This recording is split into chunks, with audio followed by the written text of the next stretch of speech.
fellow barbarians. It is I, Alan Odinson, and this is the Barbarian Lounge Podcast. I want to thank you guys for joining me this evening. We've got a phenomenal show lined up for you. You guys know these sorts of shows are the ones I like, so I want to go ahead and get the housekeeping out of the way real quick so we can jump right into this content here, because I am pretty stoked to be talking about this particular subject, as I always am. First off, our website's thebarbarianlounge.com. Go there, check it out. We got a shop there. Got some new things that are on the way. The companies I've ordered from are dragging ass. So as soon as they get in, hopefully I will get that stuff up as soon as possible and have that stuff available for you. We got some really cool gear. Some of the content we're going to be talking about tonight, you may just find some of it in the Barbarian Lounge store in the future, and I will keep that updated. The best way to stay updated with that is to probably through our social media pages, which will be, you can find the Barbarian Lounge podcast on Facebook. You can check them out there. You can also find the Barbarian Lounge on Twitter. I have not been as active on Twitter as I was, because to be quite honest with you, in order to really be big on Twitter, you kind of have to, it kind of becomes this all-encompassing, time-consuming thing. And, guys, I've got fucking commies to smash and empires to build. I don't really have time for social media shit posting like a lot of people do. Some people shit post as if it's some sort of job. To me, it's just, I don't know, it just seems like a waste of time. And time is a precious commodity. It is a precious commodity that too many people waste on pointless shit. So, you know, you can find me there on Twitter, Alan Odinson on there, the Barbarian Lounge you can find on Twitter. And, you know, every now and then I'll go on there and I'll go on kind of a posting spree, but, you know, it is what it is. But you can also find Alan Odinson on YouTube. I update that, somewhat. I've been a little slack on that, but I'm looking to keep back up with it. I can tell you guys, man, I'm burning the candle at both ends, so it's one of those things where I kind of focus all my time towards the essentials, and then all the other bullshit, I've just kind of started pushing it aside, man. It's just one of those things. I'd much rather, instead of be on their social media shit posting, I'd much rather be sitting right here in the lounge talking to you barbarians out there who are out there fighting and striving every day to seek your fortune, to seek your glory, and to gain higher, and higher up that climb to the top of the mountain. But you can also, at the barbarianlounge.com, you can also check out the donate button there. There's a lot of different options you can use there to help support the show. We got a PayPal button for a one-time donation. You can become an affiliate, well, not an affiliate, but basically you can click on our affiliate link, bookmark it, any sort of shopping you do on Amazon. That'll actually, we'll get a small percentage of that will actually help the show out a little bit too, so you can do that. We've got Amazon wish list. It's got some different items in there. I've got some requests to do, to go to a lot of different things lately. The schedule is filling up, guys, let me tell you. And, you know, I'm kind of at the point where I'm going to start needing some gear to do some of these podcasts on the road and cover different events that I'm going to be at. Whether it is just there in presence or actually on the stage talking my shit. Either way, I would like to be able to record it. And we've got some different stuff on that Amazon wish list, such as external mics and whatnot. And I mean, hell, if you just want to send something, you can contact me at thebarbarianlounge@gmail.com. You can contact me there, and you know, we can link up somehow or another. Also, on that donate button, you'll also find a link to our Patreon site, which that is considered our member site, patreon.com/thebarbarianlounge. Now, basically what you do is you can go there, become a member by just donating on a per episode basis. Now, we do a total of 8 episodes a month. So that comes up, if you just want to do $1, guess what? That comes up to $8 a month to help support the show, help keep the lights on, help me pay for some of this gear, this software that I have to keep things safeguarded around here, because I have made a few enemies, it seems. Yeah, believe it or not, everyone does not like me. Isn't that something that just hurts my feelings? I have so much trouble sleeping every single night just knowing that there's little scumbags out there sitting in their mother's basement that hate the Barbarian Lounge and hate Alan Odinson. I shed a tear for that. I really do.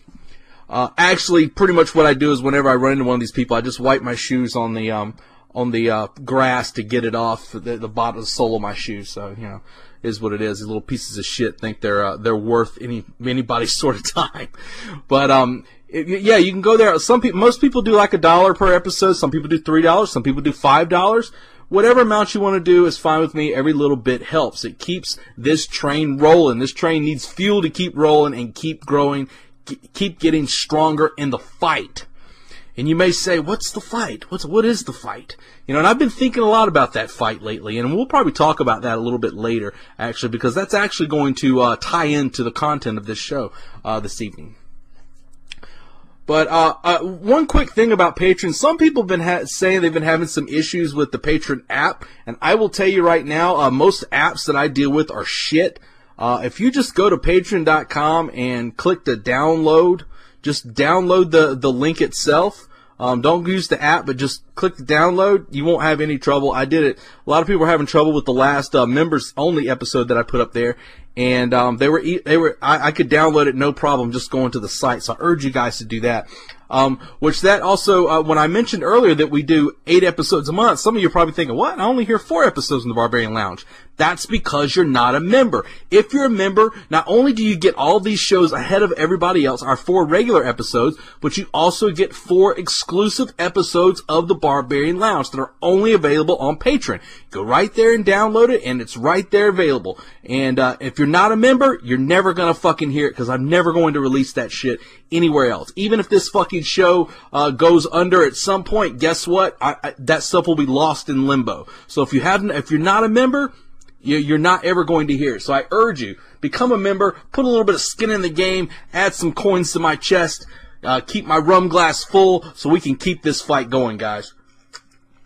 Speaking of keeping the fight going, let's talk about some of our sponsors real quick. I gotta hit this really quick, guys. OdinsonArchery.com. Traditional bows made from non-traditional materials. Go to OdinsonArchery.com to check out all of your different archery essentials. We've got all manner of different kind of bows, arrows, gear, a lot of different stuff available. Going to be some new stuff coming out. I just finished a top secret prototype today. It is going to be unveiled. I was supposed to unveil it at a Blade Show, but I'm not sure that's going to happen because it's so fucking awesome. I don't think I can sit on it till June. But there's going to be some cool stuff that I'm going to be exclusively unveiling at Blade Show. Plus, if you meet me at Blade Show, guess what? You'll probably get to see it in person and actually handle a little bit in person. So, because I will be set up. I'm gonna have the ability for you to demo what I have there, so I'll just leave it at that. I won't have a table, but you'll be able to recognize me. I'll be walking around. I'll be the guy that's the fucking Pirate King of the South walking around. So just look for the fucking Pirate King and you'll find me.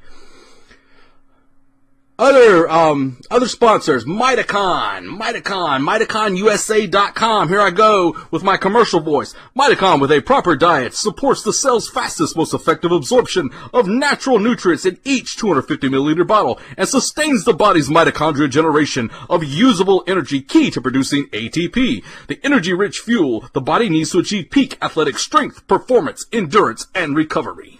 Thank you very much. MitoConusa.com. As you guys know, I usually have my Mitocon right here with me, but I want you to listen to this right here.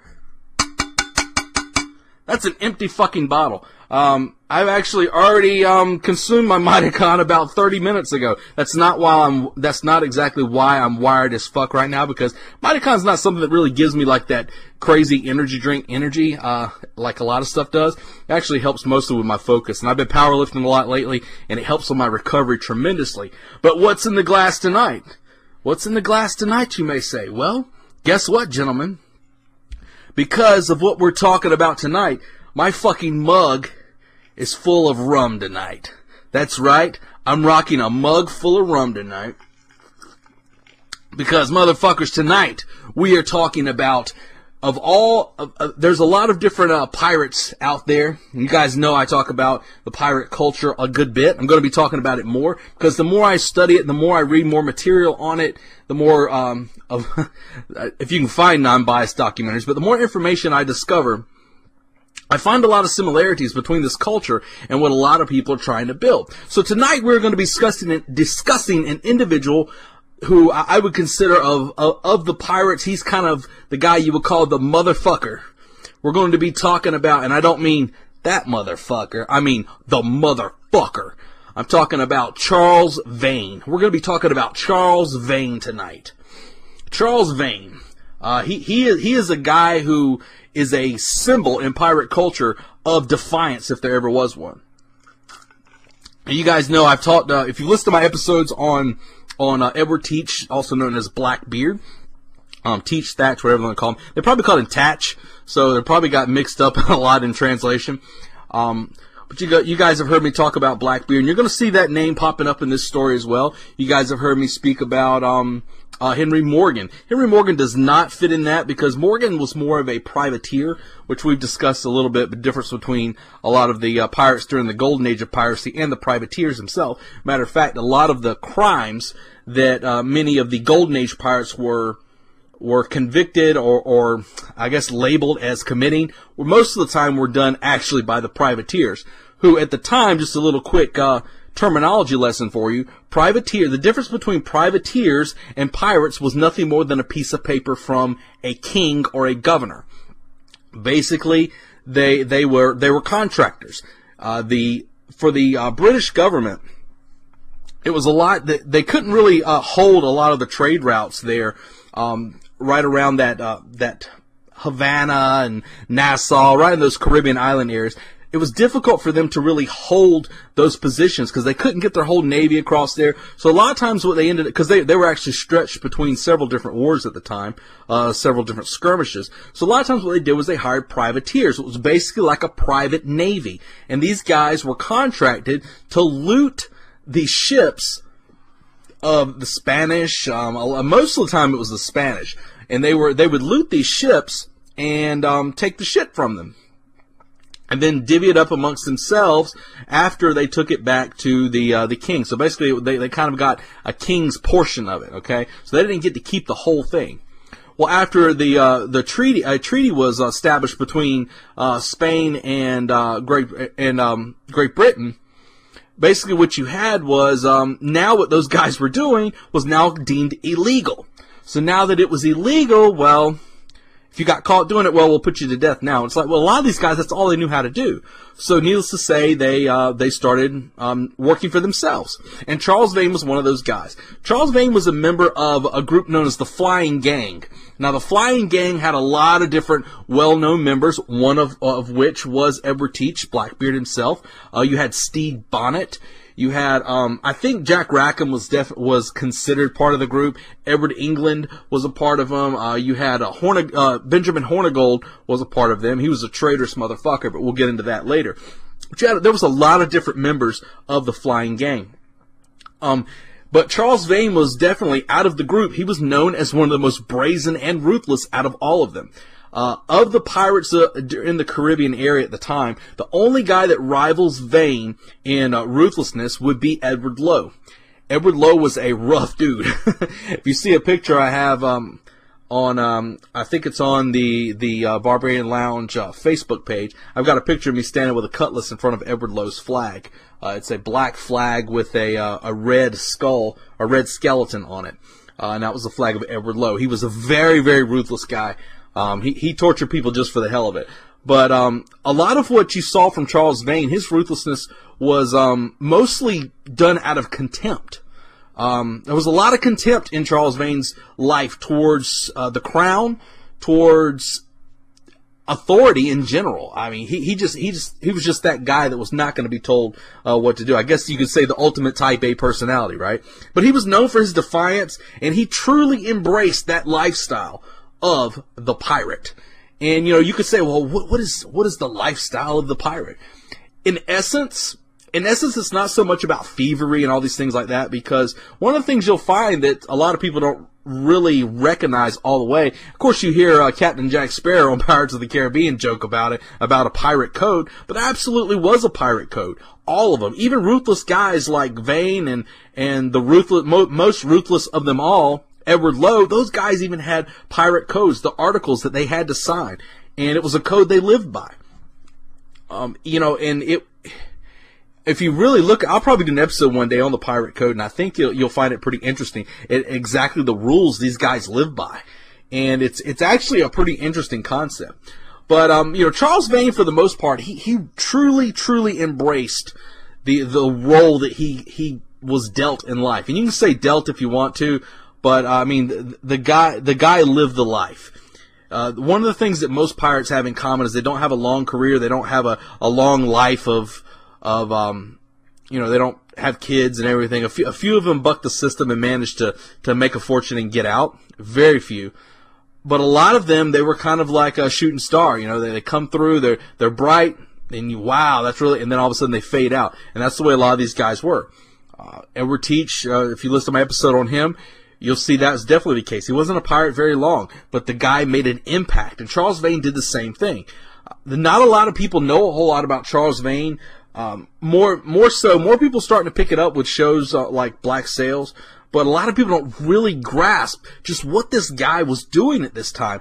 I mean, he had the weight of the British Empire putting their foot on him and crushing him. And this guy stood right in front of them and said, "No, you move. You move." Let's talk a little bit about Vane's early life, just getting a little bit into it. A lot of people think that Vane served, now, with all early life history, recorded history at this particular time, sometimes it's hard to trace a lot of the origins, but you can pick up like little pieces. He served under Lord Hamilton in his privateer army. He was most likely at that time, because of serving under Lord Hamilton, he was probably involved with the Jacobite rebellion, working with Lord Hamilton. And a lot of people think that's probably why he had such a hatred of the British Empire at the time. Throughout his whole life, who's always had just absolute hatred for the king, hatred for the empire, hatred for the concept behind it. I don't know, maybe it's just the idea of this one guy standing over you, a human being just like you that thinks he's better than you, that Vane just couldn't stand. But either way, if you want to know more about the Jacobite rebellion, by all means look it up.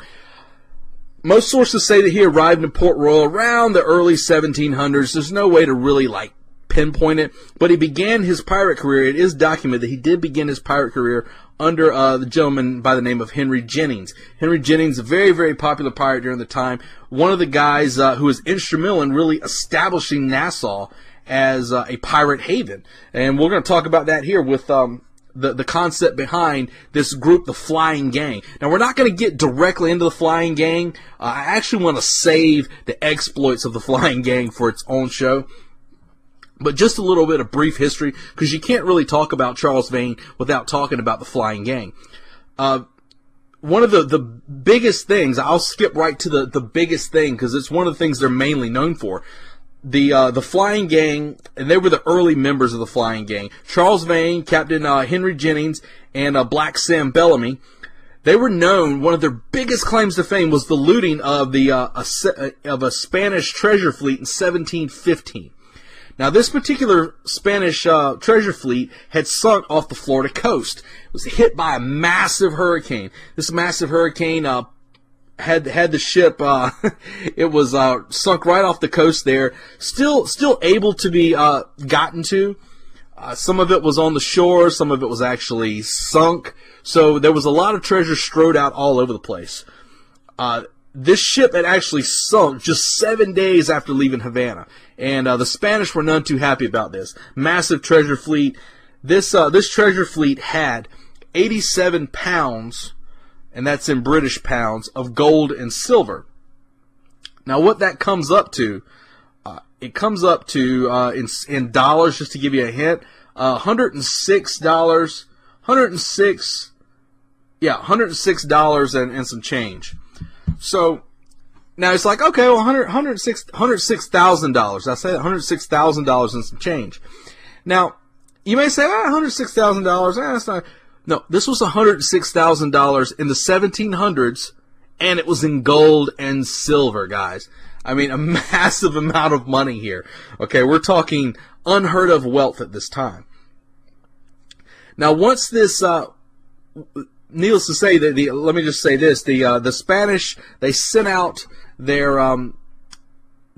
a fleet to recover a lot of the treasure. And needless to say, it took a while for them to really get the information back, because there were very few survivors. But being pirates, they're off the coast, and you're right there along that area. You're going to hear about things at these ports that a lot of people, especially like the Spanish at the time, going all the way back to Havana, it's going to take a little while to get a ship there, but these guys were probably, I know that the flying gang were known to hang around right around that Florida coastline. So, needless to say, Vane, Jennings, and Bellamy, they all made it there first. They made it there first, and they took the proceeds for themselves. Now, they obviously did not get all the treasure because some of the treasure is still being found by different people at times. It's small pieces. Matter of fact, just a little bit of cool information. If you ever meet me, you will notice that hanging around my neck is I have an authentic piece of 8 in silver. And this piece of 8 is from this particular crash, this particular shipwreck. I managed to purchase it a while back, had it authenticated and everything. It is a legit piece of 8 from this particular crash. So it was gifted unto me, and it's one of those treasures that I hold pretty dear. Another really cool bit of information, one of my best friends, he's an older gentleman, one of my best friends is actually related to Sam Bellamy. So it's almost like when I say this Pirate King thing, a lot of people think I'm half fucking joking.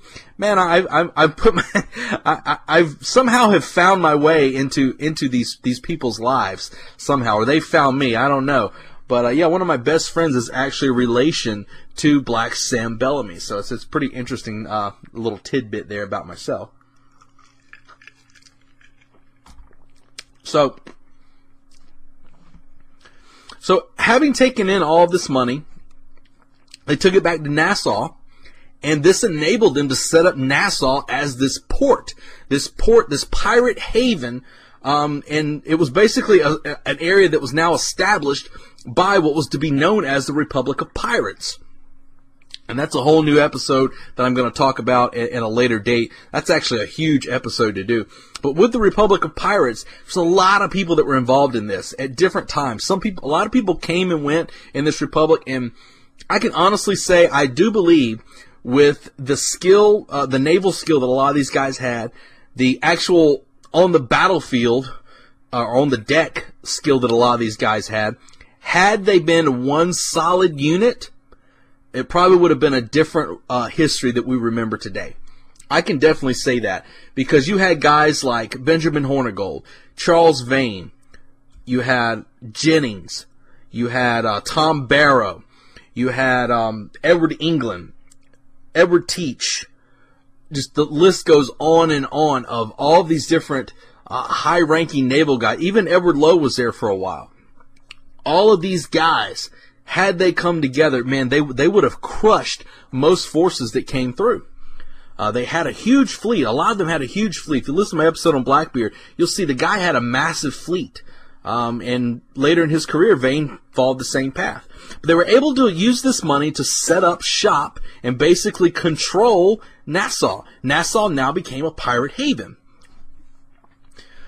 During this time, Vane and a lot of these other guys set up, they set up and they had a massive, immense success for about 2 years. And needless to say, since there were no longer privateers, right? So as a privateer, you were only allowed to attack certain flags, right? It's only attack Spanish, only attack French, whatever. As a pirate, you could attack any flag, and that was what Vane did. And there was no flag that was safe. There were still some guys, I want to say that it was Hornigold, who still would not attack British flags. But Vane did not give a shit. He would attack any flag he could find. If you had loot, Vane was coming for you. And they say that Charles Vane nearly halted the slave trade in the area at the time, single-handedly almost. Needless to say, that if you listen to my episode on Blackbeard, you'll see that a lot of the pirates, including Teach himself, had a massive influence on the slave trade at the time. Because let's be honest, what a lot of these guys were doing, they would hit these slave ships, and they would get the slaves, and they would make them an offer. They'd say, look, we can drop you guys off at the next port, or you can join our crew. Either way is fine with us, whatever you want to do, but you're slaves no more. Now, whatever you may think about that, we have to look at it for what it is. They all had a common enemy, and they were recruiting an army. They were recruiting a slave army at the time, and you know, at this time, these guys weren't thinking about color of skin. They weren't thinking about ethnicity. They weren't thinking about where they come from. They were thinking about the threat that was on the horizon. And a lot of these guys could see this threat incoming. So they were able to build a massive army a lot of times. I know a lot of these fleets had free slaves on there, and the only color they cared about was gold and silver. Those are the only two colors they cared about. And, that goes back to, if you listen to my last episode on the ethno-state, I think that pissed a lot of people off, but, it is what it is. But, at the end of the day, it's about the mission. What's the mission? What is our mission? If your mission is to establish an ethno-state, well, it is what it is. If your mission is to make money, well, there you go. I remember listening to one of the great poker players, what's his name? Oh, man. I can't remember the guy's name. I want to say it's Phil Ivey. I could be wrong on that. But basically, he's a black guy poker player, and they asked him if he ever experienced racism in poker, and he was like, no. He said, the only color these guys care about is green. And that's absolutely true. What's the mission, right? So a huge blow came to the Nassau area in 1718. Which was known as the 1718 King's Pardon. On February 23rd, 1718, a British warship known as the HMS Phoenix, led by Captain Vincent Pierce, it hunted down the crew of Charles Vane. It hunted down Vane's crew. Because, with the interference of the slave trade, one of the things that really pissed off Spain, Britain, all those areas, the main thing that pissed them off was messing with the slaves. Because that's a lot of money. It's a lot of money. Not just off of the money for slaves, because you weren't just given slaves. You didn't just walk down to the local store and pick up a slave off the side of the street and just take him home. No, you had to pay for those. They were expensive. It was just expensive as any other working creature that you had on your farm. Actually, it was more expensive. A lot of ways. That's one of the reasons when you actually look at history about slavery, you'll find that slaves weren't treated necessarily as bad as a lot of people think they were, because you needed them to work. When guys like Vane and Teach and Bellamy and all these guys were interfering with the slave trade, well, this was hurting the massive sugar industry that was going on. You had a lot of stuff with sugar. I know cotton suffered a good bit, so there's a lot of issues. And needless to say, the British isn't going to take that for too long. So they sent this British warship, the HMS Phoenix, and hunted down Vane's crew. Because they figured if they could, Vane was kind of the head of the snake. So if we can cut the head off the snake, we can start making some headway. Well, once they were captured, they were hunted down, they were captured, and Vane actually pulled a fast one on them here. He claimed that the crew was en route to surrender and receive this pardon. This King's Pardon in 1718. So let's talk a little bit about the pardon real quick. This pardon was put out by Governor Woodes Rogers, and it offered full pardon to renounce piracy and return to honest work. Now, there were several guys who took this. Matter of fact, there was a lot of guys that took the pardon. A lot of people. In essence, when this pardon came out, you saw most of Nassau begin to fall. So all this unity that these guys had, they were basically bribed out of it. These guys had a life of crime. They committed unspeakable acts, but with just the signing of their name and declaring that they'll no longer do what they were doing, they could be released of all those things. So needless to say, to a lot of people, that's a very tasty treat, right? So, two of the guys that became, I'll say two of the guys. A lot of guys actually became pirate hunters. And once they signed this pardon, they said, hey, you're pretty notorious on the sea. How would you like to hunt down people who don't want our pardon? And two of those guys were Benjamin Hornigold, traitorous son of a bitch, and none other than Captain Henry Jennings. Those guys became pirate hunters, actually attempting to hunt down some of the very guys that occupied their ships, some of their brothers who stood side by side on the decks, lead balls flying through the air, sabers clashing, cannon fire everywhere. They stood next to them and fought to preserve their lives and their own, and these guys turned their backs on them. And, hey, I guess there's no honor amongst thieves for the most part. But, I see this, and I think for a lot of people, you have to think about how tight a ship crew was, right? A ship crew, especially a pirate crew, because it's not just a regular ship. These guys were going through some shit. They were going through some shit on a daily basis. And think about that these guys so easily, with the offer of a pardon, were willing to turn on their brothers who they had shed blood with. And I urge that for a lot of groups out there. There's a lot of people forming groups and stuff out there. And I always urge caution. You guys, I've only had this podcast going for roughly a year. We're about on our 1 year anniversary here, coming up real soon. And, that's where a lot of people know me from. Guys, let me tell you something. If you listen to some of my past episodes on prepping and whatnot, I have been in this game a long time. I've been in the conspiracy world. I've got an interesting fucking background. If you ever meet me in person, I can tell you about some of the stuff, but a lot of it I will not talk about on the air. Just because there's still some alphabet agencies who are interested in some of that past things that don't necessarily involve me, but involve family. I'll leave it at that. But, you can think you're tight with a crew. You can think you're tight with people. You've been through some shit. Oh, we've done this, we've done that, and all this stuff like that. Let me tell you something. I've got some friends that work in the prison system, and they will tell me that no matter how fucking tight you think your crew is, as soon as they get them at that fucking table, leave them there a while under the hot lights, and put that piece of paper in front of them, and say, tell us what we need to know about your friend. All those motherfuckers cry and sign it. That's what I've been told by the guys who work on the inside, who actually do this shit for a living. All of them fucking take the deal. All of them take the deal. So think about that with the people you run with. Okay? Now I can't say, I don't know if that might be a little bit of propaganda for them to say that everybody takes the deal, but I use it as a nice metaphor to remind me of the company I keep. For the people who scream brother, brother. For the people who scream honor, loyalty, and all these things like that. Don't fucking tell me what you do, show me what you do. Guys like Hornigold, guys like Jennings, they stood side by side with Vane. They stood side by side. Hornigold was one of the guys that helped train Edward Teach.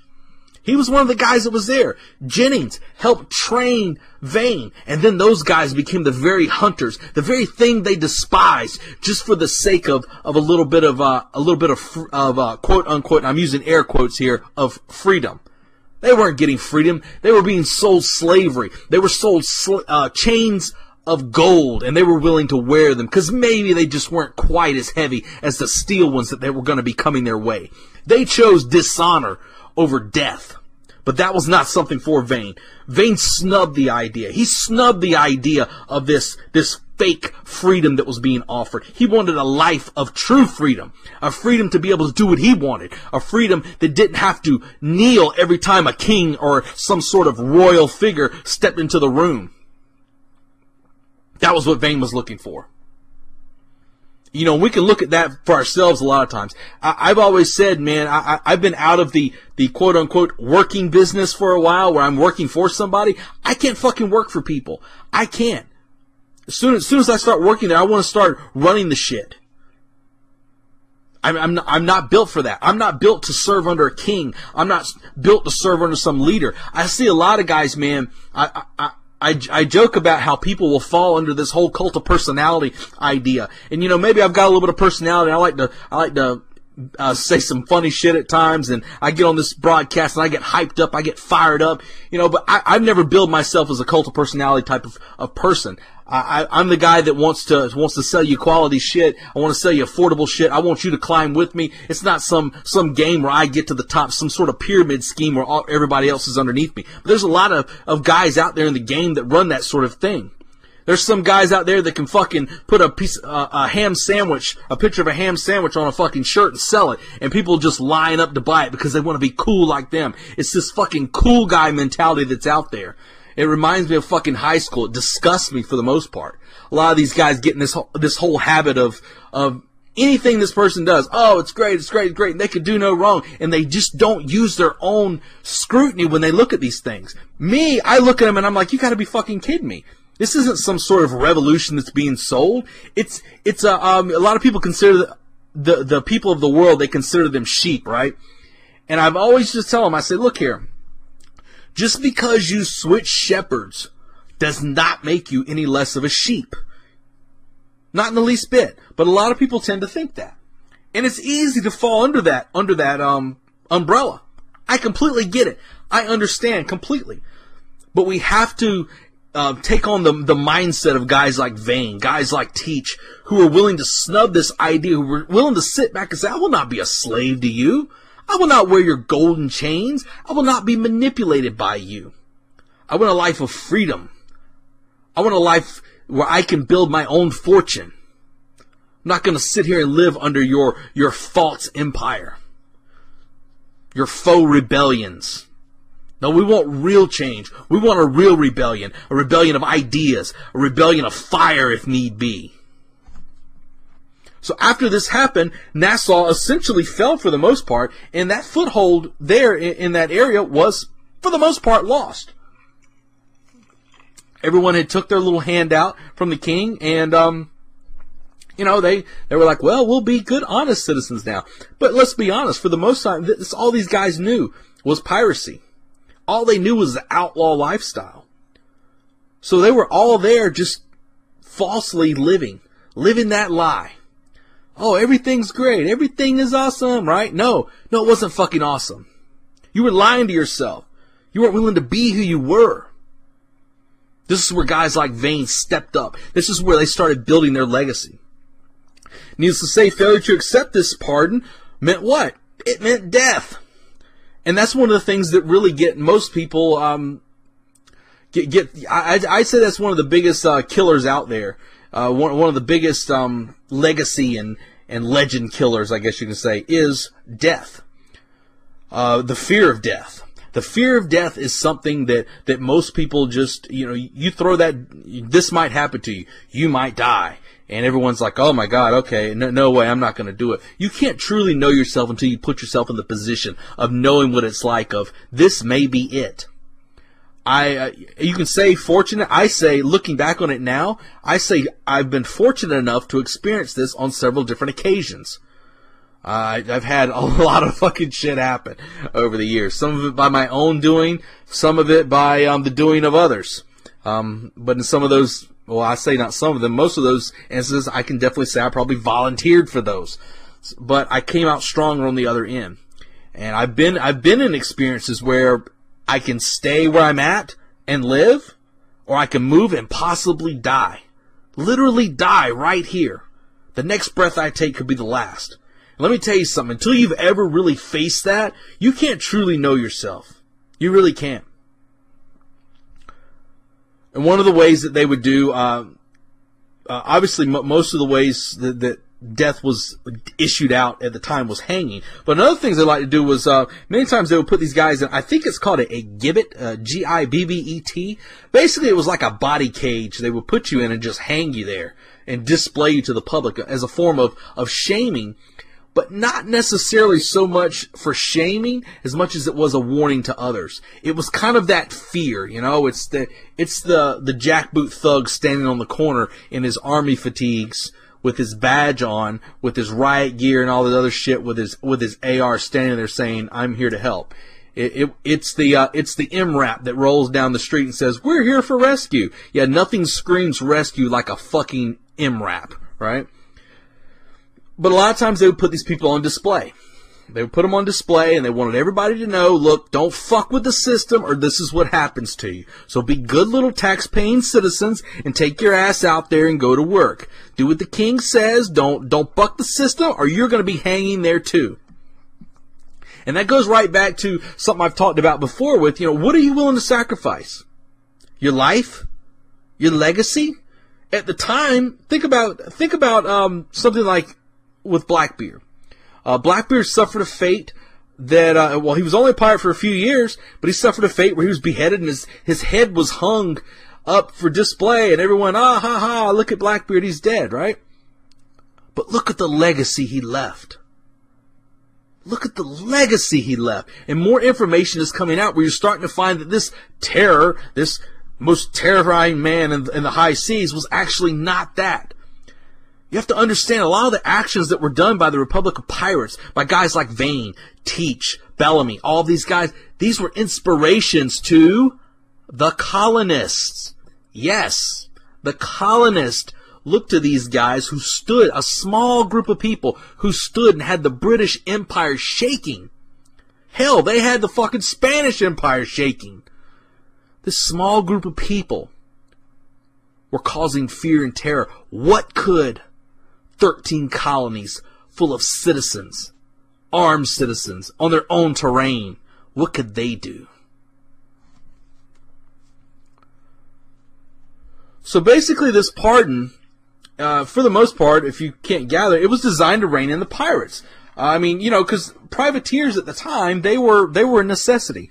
They were used, and they were considered a part of the war machine, but they were no longer needed. So, well, now if you do it, it's illegal. It's like, well, so basically the act itself, you don't really have an opinion on it, right? It's neither good nor evil. So when it becomes good or bad, just it's your little piece of paper.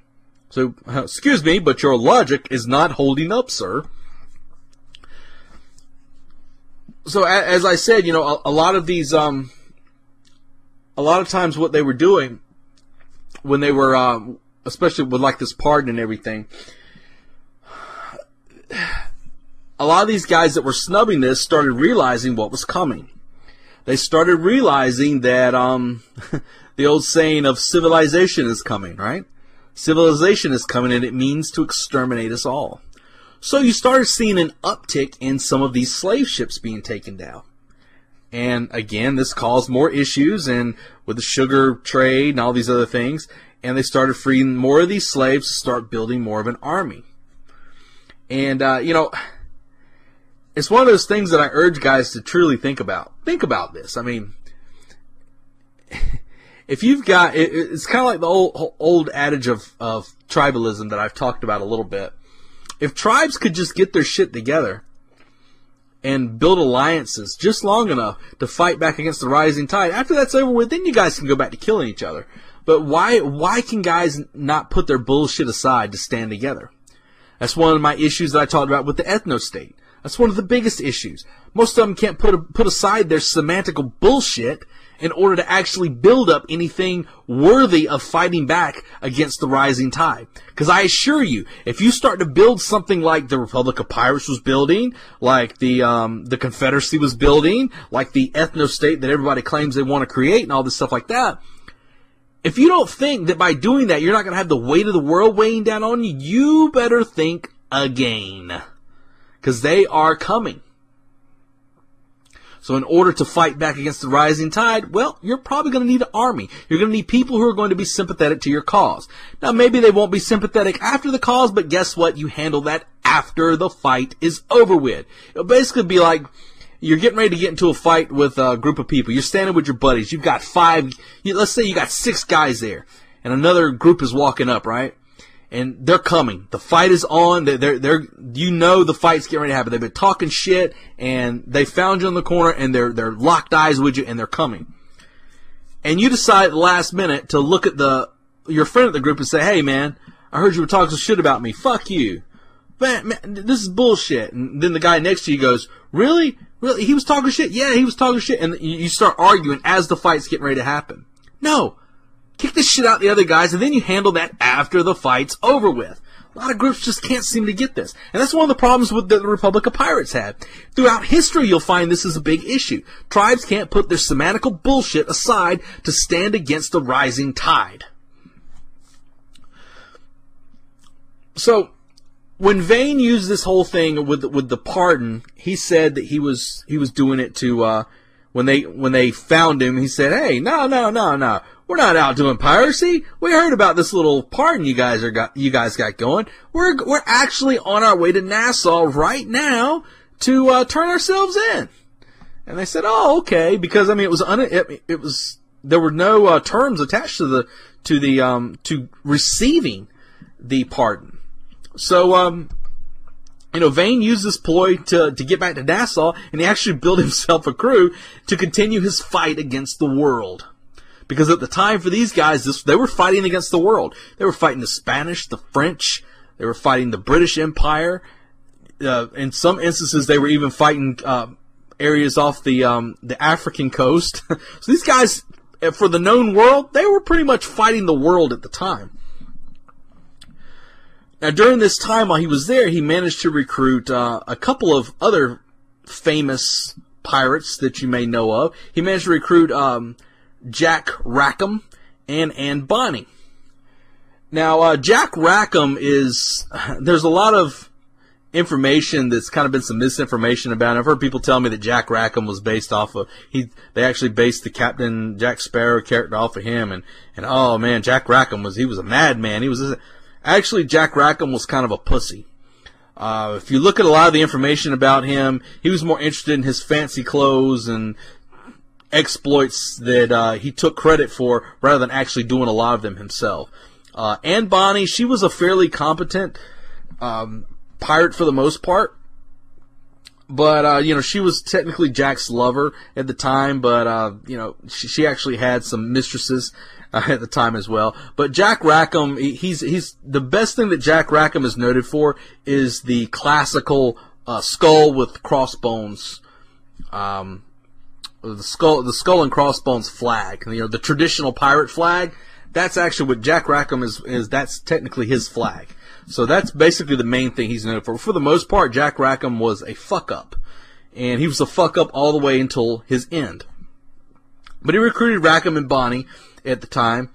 And he also recruited a gentleman by the name of Edward England. And Edward England was placed as his quartermaster. Of course, Edward England would go on to create his own little thing in the Republic of Pirates. And I'll probably talk about Edward England later. I actually just got Edward England's flag in the other day. Pretty cool story about that guy. But Vane continued to capture ships. He ended up with like 12 total for a while there. Pretty big fleet at the time.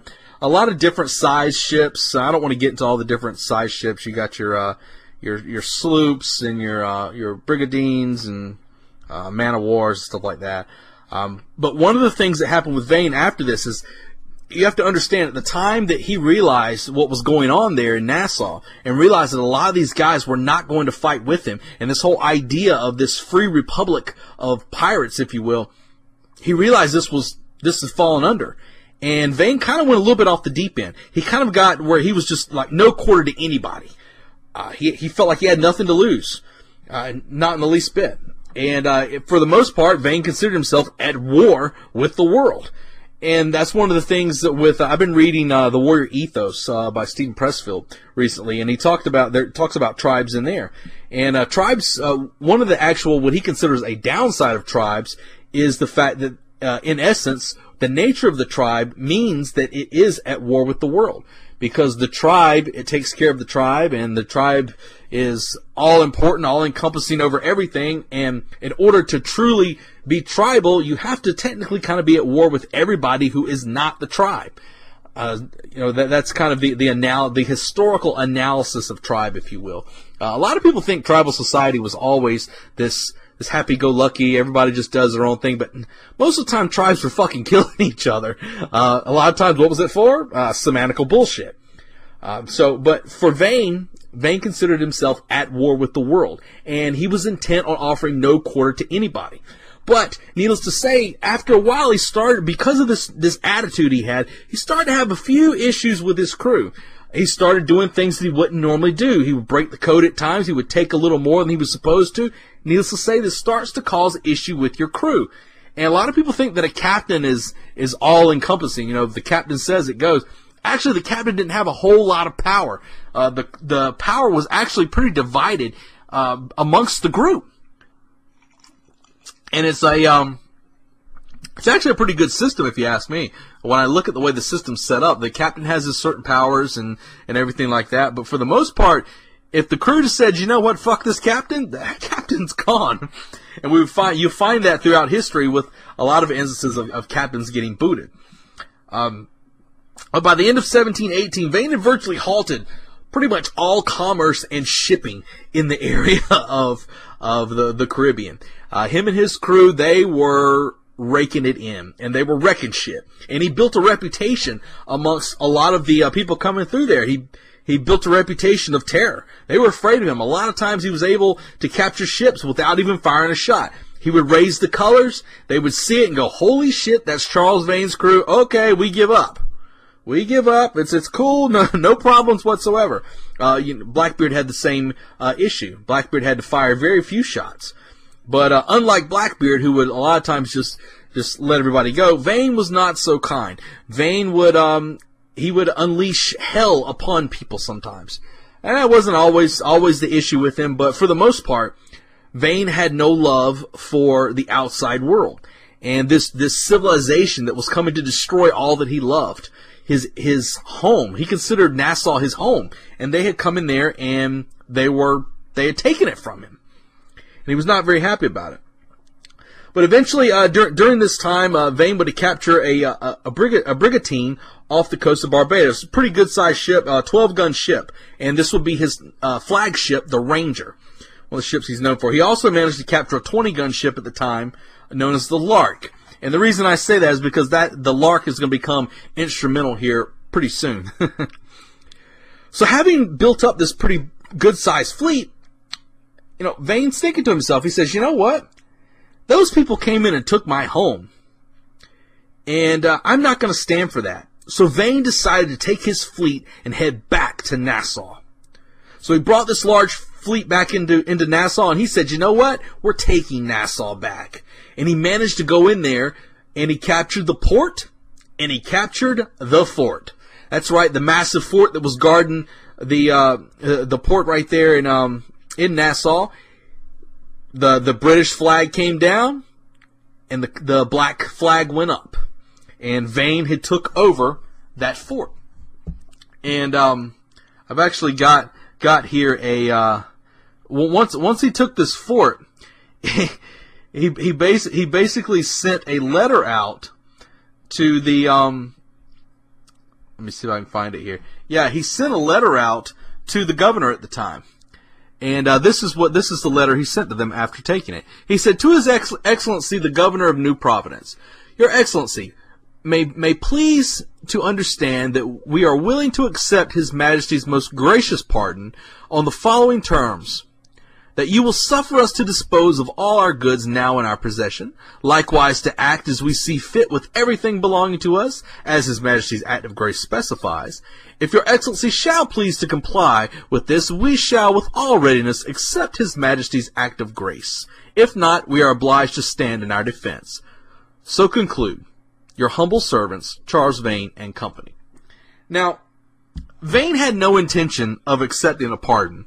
He sent this letter to Governor Rogers as a big fuck you, because he knew that this was an absolute insult to come in there, take Rogers' fort, take Rogers' port, and raise the black flag and say fuck you.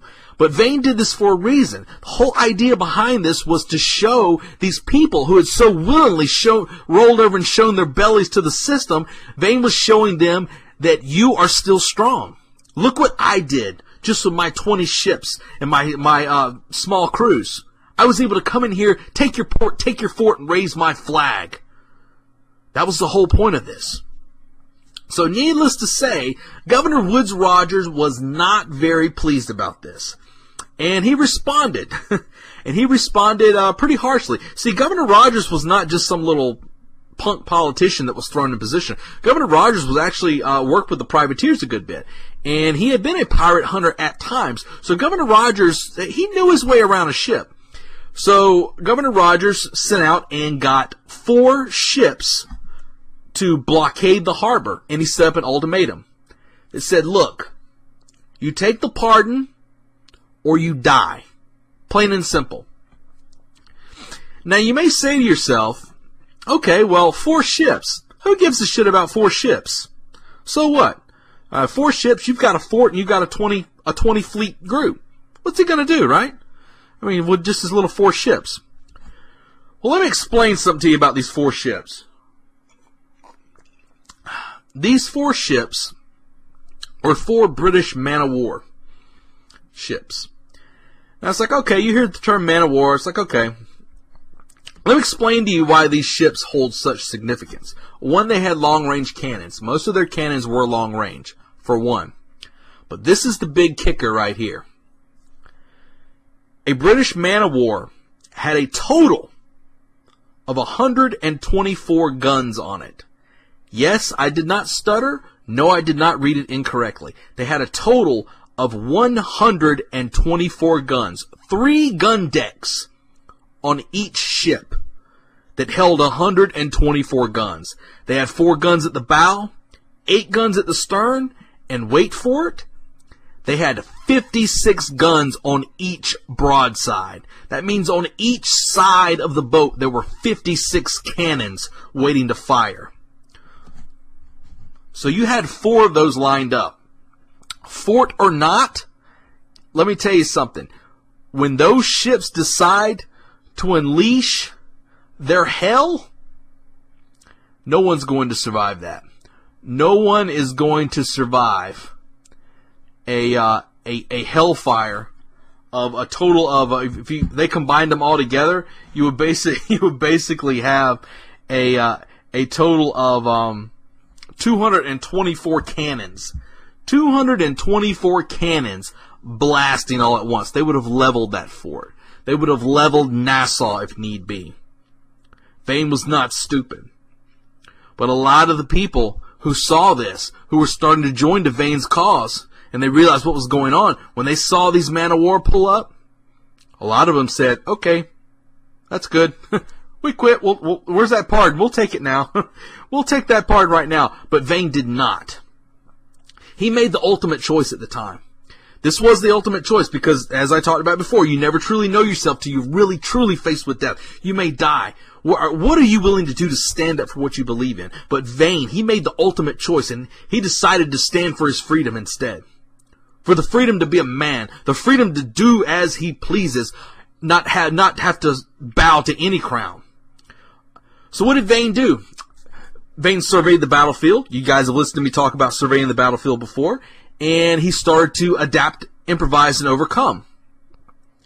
He thought to himself, how in the world, we're undergunned here, how in the world am I going to defeat this blockade, this massive blockade of ships? What am I going to do?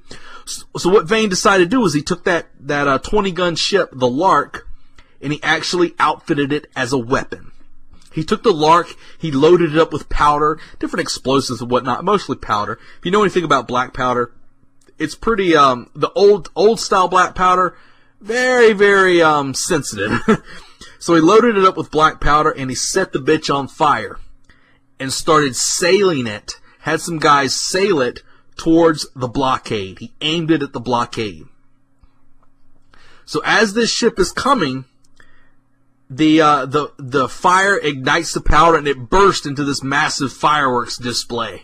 This massive ball of fire. So now you have a floating ball of fire heading directly towards the blockade. So the blockade starts trying to break up because what the hell are they going to do about it, right? I mean, for all they know, they saw this ship heading towards them and it's like, well, maybe they're coming to surrender. All of a sudden, oh shit, it's on fire. What the hell is going on? Then it really lights up and you're like, oh my God, it's too late for us to get moving. Because a lot of these ships are already set at anchor.